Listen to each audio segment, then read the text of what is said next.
शिवाय नमः। हर हर महादेव।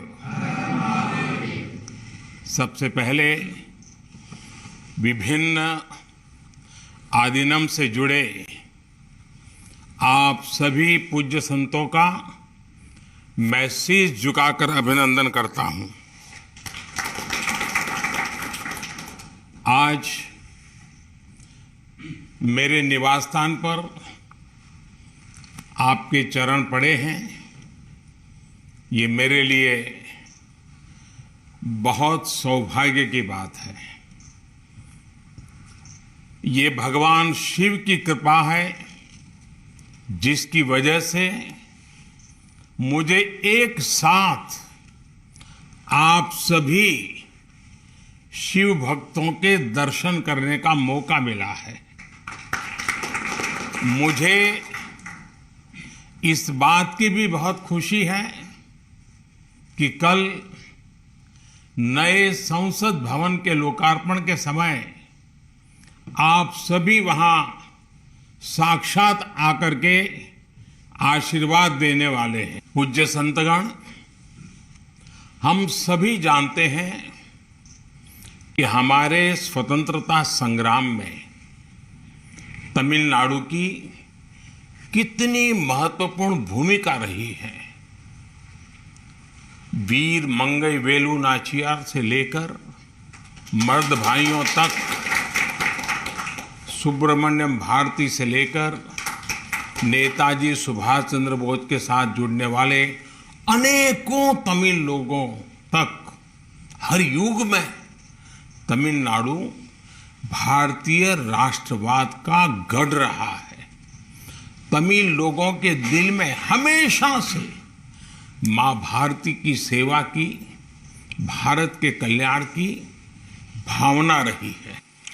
बावजूद इसके ये बहुत दुर्भाग्यपूर्ण है कि भारत की आजादी में तमिल लोगों के योगदान को वो महत्व नहीं दिया गया जो दिया जाना चाहिए था।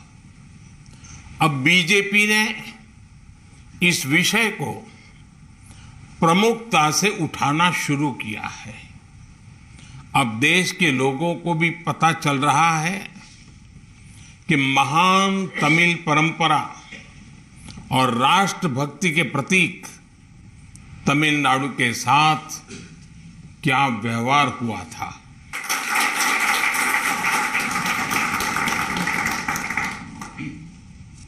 जब आजादी का समय आया तब सत्ता के हस्तांतरण के प्रतीक को लेकर प्रश्न उठा था। इसके लिए हमारे देश में अलग अलग परंपराएं रही हैं, अलग अलग रीति रिवाज भी रहे हैं, लेकिन उस समय राजाजी और आदिनम के मार्गदर्शन में हमें अपनी प्राचीन तमिल संस्कृति से एक पुण्य मार्ग मिला था। ये मार्ग था सेंगोल के माध्यम से सत्ता हस्तांतरण का। तमिल परंपरा में शासन चलाने वाले को सेंगोल दिया जाता था। सेंगोल इस बात का प्रतीक था कि उसे धारण करने वाले व्यक्ति पर देश के कल्याण की जिम्मेदारी है और वो कभी कर्तव्य के मार्ग से विचलित नहीं होगा। सत्ता हस्तांतरण के प्रतीक के तौर पर तब 1947 में पवित्र तिरुवावड़ुतुरई आदिनम द्वारा एक विशेष सेंगोल तैयार किया गया था। आज उस दौर की तस्वीरें हमें याद दिला रही हैं कि तमिल संस्कृति और आधुनिक लोकतंत्र के रूप में भारत की नियति के बीच कितना भावुक और आत्मीय संबंध रहा है। आज उन गहरे संबंधों की गाथा इतिहास के दबे हुए पन्नों से बाहर निकलकर एक बार फिर जीवंत हो उठी है। इससे उस समय की घटनाओं को समझने का सही दृष्टिकोण भी मिलता है और इसके साथ ही हमें ये भी पता चलता है कि सत्ता के हस्तांतरण के इस सबसे बड़े प्रतीक के साथ क्या किया गया। मेरे देशवासियों, आज मैं राजा जी और विभिन्न आदीनम की दूरदर्शिता को भी विशेष तौर पर नमन करूंगा। आदीनम के एक सेंगोल ने भारत को सैकड़ों वर्षों की गुलामी के हर प्रतीक से मुक्ति दिलाने की शुरुआत कर दी थी। जब भारत की आजादी का प्रथम पल आया, आजादी का प्रथम पल, वो क्षण आया, तो ये सेंगोल ही था जिसने गुलामी से पहले वाले कालखंड और स्वतंत्र भारत के उस पहले पल को आपस में जोड़ दिया था। इसलिए इस पवित्र सेंगोल का महत्व सिर्फ इतना ही नहीं है कि ये 1947 में हस्तांतरण का प्रतीक बना था। इस सेंगोल का महत्व इसलिए भी है क्योंकि इसने गुलामी के पहले वाले गौरवशाली भारत से, उसकी परंपराओं से स्वतंत्र भारत के भविष्य को कनेक्ट कर दिया था।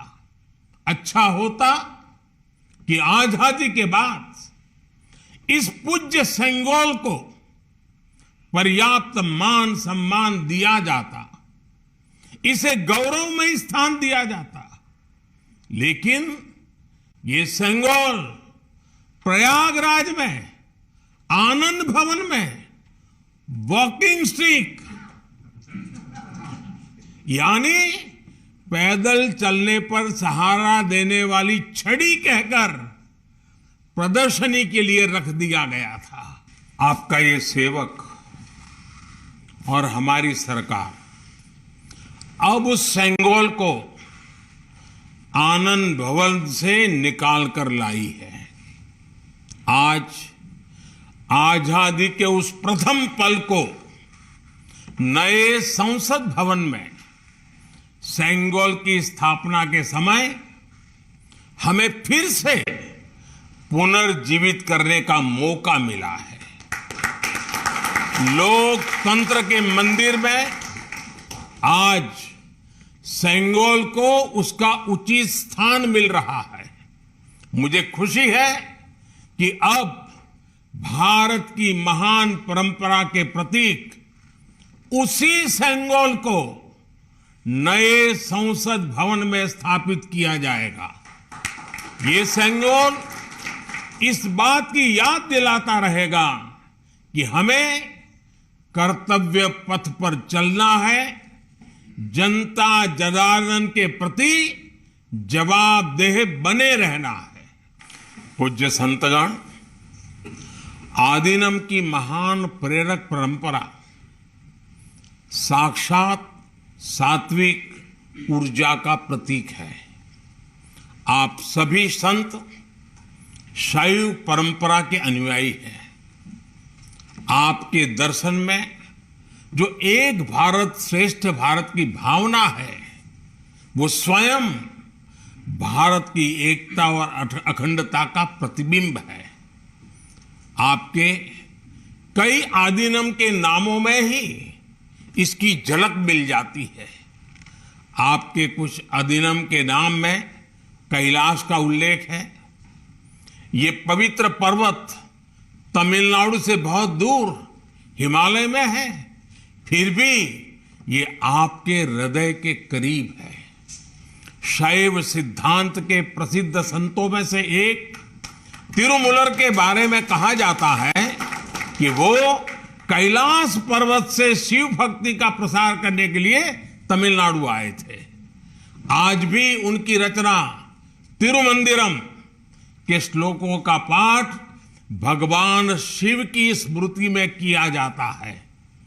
अपर, समंदर, सुंदरर और माणिका वासगर जैसे कई महान संतों ने उज्जैन, केदारनाथ और गौरीकुंड का उल्लेख किया है। जनता जनार्दन के आशीर्वाद से आज मैं महादेव की नगरी काशी का सांसद हूं, तो आपको काशी की भी बात बताऊंगा। धर्मपुरम आदीनम के स्वामी कुमार गुरुपरा तमिलनाडु से काशी गए थे। उन्होंने बनारस के केदार घाट पर केदारेश्वर मंदिर की स्थापना की थी। तमिलनाडु के तिरुपन्नदारु में काशी मठ का नाम भी काशी पर रखा गया। इस मठ के बारे में एक दिलचस्प जानकारी भी मुझे पता चली है। कहा जाता है कि तिरुपन्नदारु का काशी मठ तीर्थ यात्रियों को बैंकिंग सेवाएं उपलब्ध कराता था। कोई तीर्थ यात्री तमिलनाडु के काशी मठ में पैसे जमा करने के बाद काशी में प्रमाण पत्र दिखाकर वो पैसे निकाल सकता था। इस तरह शैव सिद्धांत के अनुयायियों ने सिर्फ शिव भक्ति का प्रसार ही नहीं किया, बल्कि हमें एक दूसरे के करीब लाने का कार्य भी किया।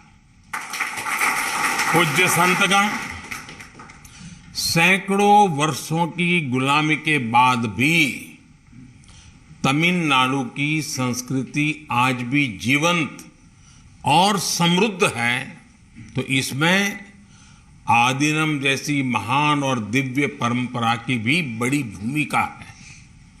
इस परंपरा को जीवित रखने का दायित्व संत जनों ने तो निभाया ही है, साथ ही इसका श्रेय पीड़ित, शोषित, वंचित सभी को जाता है कि उन्होंने इसकी रक्षा की, उसे आगे बढ़ाया। राष्ट्र के लिए योगदान के मामले में आपकी सभी संस्थाओं का इतिहास बहुत गौरवशाली रहा है। अब उस अतीत को आगे बढ़ाने, उससे प्रेरित होने और आने वाली पीढ़ियों के लिए काम करने का समय है। पूज्य संतगण, देश ने अगले 25 वर्षों के लिए कुछ लक्ष्य तय किए हैं। हमारा लक्ष्य है कि आजादी के 100 साल पूरे होने तक एक मजबूत, आत्मनिर्भर और समावेशी विकसित भारत का निर्माण हो। 1947 में 1947 में आपकी महत्वपूर्ण भूमिका से कोटि कोटि देशवासी पुनः परिचित हुए हैं। आज जब देश 2047 के बड़े लक्ष्यों को लेकर आगे बढ़ रहा है, तब आपकी भूमिका और महत्वपूर्ण हो गई है। आपकी संस्थाओं ने हमेशा सेवा के मूल्यों को साकार किया है। आपने लोगों को एक दूसरे से जोड़ने का, उनमें समानता का भाव पैदा करने का बड़ा उदाहरण पेश किया है। भारत जितना एकजुट होगा उतना ही मजबूत होगा। इसलिए हमारी प्रगति के रास्ते में रुकावटें पैदा करने वाले तरह तरह की चुनौतियां खड़ी करेंगे, जिन्हें भारत की उन्नति खटकती है। वो सबसे पहले हमारी एकता को ही तोड़ने की कोशिश करेंगे। लेकिन मुझे विश्वास है कि देश को आपकी संस्थाओं से आध्यात्मिकता और सामाजिकता की जो शक्ति मिल रही है, उससे हम हर चुनौती का सामना कर लेंगे। मैं फिर एक बार आप मेरे यहां पधारे, आप सबने आशीर्वाद दिए, ये मेरा सौभाग्य है। मैं फिर एक बार आप सबका हृदय से आभार व्यक्त करता हूं, आप सबको प्रणाम करता हूं। नए संसद भवन के लोकार्पण के अवसर पर आप सब यहां आए और हमें आशीर्वाद दिया, इससे बड़ा सौभाग्य कोई हो नहीं सकता है। और इसलिए मैं जितना धन्यवाद करूं उतना कम है। फिर एक बार आप सबको प्रणाम करता हूं। ओम नमः शिवाय। वणक्कम।